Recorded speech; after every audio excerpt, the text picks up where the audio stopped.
In this video, we'll learn about some facts about the chi-square distributions. Now, recall from the last few chapters, when we construct the confidence interval for the proportion, we use the normal distribution. And when we construct the confidence interval for the mean, we use the student t distribution if the population standard deviation was not given, and we use the normal z distribution if the standard deviation of the population was given for the mean.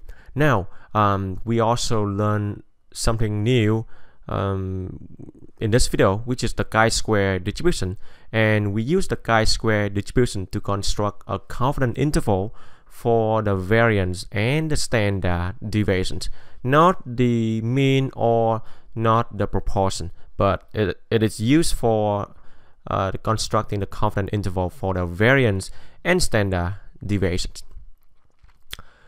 So the introduction for the chi-square distribution is below here. If a simple random sample of the size n is obtained from a normally distributed population with the mean mu and the standard deviation sigma, then the following statistic has a chi-square distribution with the n-1 degrees of freedom. So this is the chi-square distribution. This notation is for the chi, and then the square is the power of 2, equal n-1 s square over sigma square. N is the sample size, s is the sample standard deviation, and sigma is the population standard deviation. There's a few important characteristics of the chi-square distributions. The first thing is it is not symmetric. It is not symmetric at all. So if you take a look at this figure on the right side, you can see that they are not symmetric. All the curves, they are skewed right. So this is not symmetric for chi-square. The shape of the chi-square distribution depends on the degree of freedom. It's just like the student t distribution, where you also need to consider the number of the degree of freedom. So if you can see here, the blue curve here is the chi-square with the second degree of freedom, and then the red one is this one here. This is the 5 degree of freedom, and then the pink one is this one, and then the green is this one here with 15 degrees of freedom, and the purple one is this one here with 30 degrees of freedom. And as you can see from the figure, as the number of the degrees of freedom n-1 increases, then the chi-square distribution becomes closer and closer to symmetric. So if you increase from 2 to 5 to 10 to 15 to 30, then eventually you see that the purple one with the highest degree of freedom, it has a better graph here, and it is closing to symmetric. It's just like the normal distribution that you saw earlier in the last few chapters. So the more the value of the n-1, the degree of freedom, then the better the graph that it is approaching to symmetric on both sides. Now the value of the chi-squares are non-negative, so it is only greater than or equal to 0. Nothing on the left side, nothing on the left side of 0.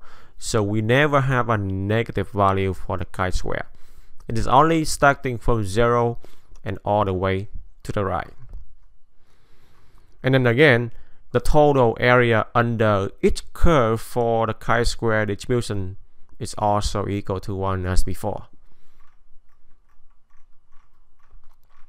Okay, it is also a good time to find the critical values for the chi-square distribution.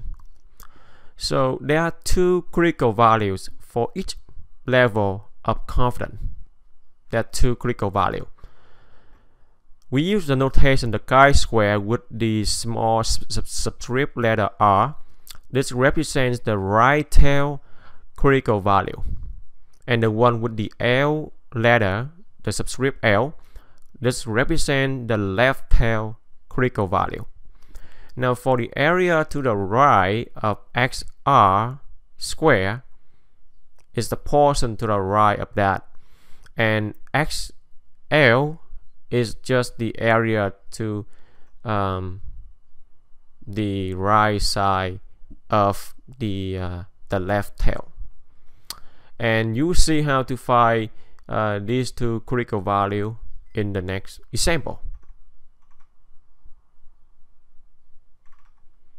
So for example, find the critical values for the chi-square. This problem, a simple random sample, okay, this is a simple random sample of 22 IQ scores is obtained. Construction of a confidence interval for the population standard deviation sigma requires the left and the right critical values of the chi-square corresponding to the confidence level of 95% and a sample size of n equal 22. Find the critical value of the chi-square separating an area of 0.025 in the left tail, and find the critical value of chi-square separating an area of 0.025 in the right tail. So the first thing is we have to list what was given in the problem, and the sample size is given as 22. Degree of freedom n minus 1, which is 21. Now if you wrap the chi-square distribution, remember the chi-square distribution is not symmetric. It is skewed right. In this case, the number of degree of freedom is 22, so it's a little bit higher. So you don't have too much skewness here. But you can see that this is not symmetric. Now, they ask you to find the critical value corresponding to a 95% for confidence level. So keep that in mind. And find the critical value separating an area 0.025 in the left tail and also 0.025 in the right tail. So in the right tail here you have 0.025. In the left tail here you also have 0.025 as it indicated here. And then the right tail is XR square, the left tail is XL square. So where do I get this number? Where do I get 35.479 for the critical value, and where do I get this 10.283? So I have to use the table. I'll show you that shortly. Now we know that this is 0.025. So the rest of the right side is 1 minus this portion. Remember, 1 is everything.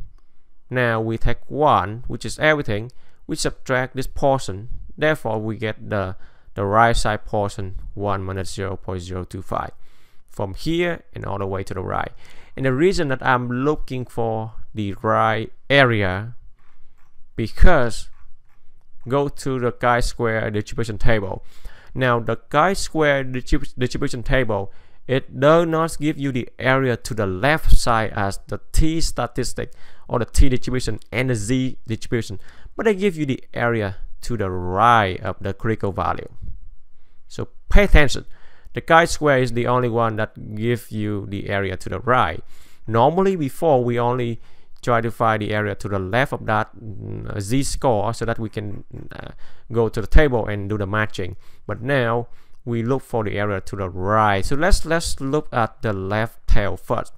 So we know that the area to the right of this XL square is 1 minus 0.025. So 1 minus 0.025, the whole area to the right is 0.975. So this whole green area here has the area of 0.975. So we go to 0.975. This is the area to the right. Okay, so that is what we are looking for, 0.975. And we also know that we have the degree of freedom 21. So 0.975. So we focus on this column. and we scroll down all the way until we have the degree of freedom 21, and that will give me 10.283, and that is how I get the value of the left chi-square, left tail. And then for the right tail, again, we are looking for this value right here. How do I get this value? Now, I need to look for this particular value, and the area to the right of that, the area to the right of that is 0, this pink only, pink region, 0.025.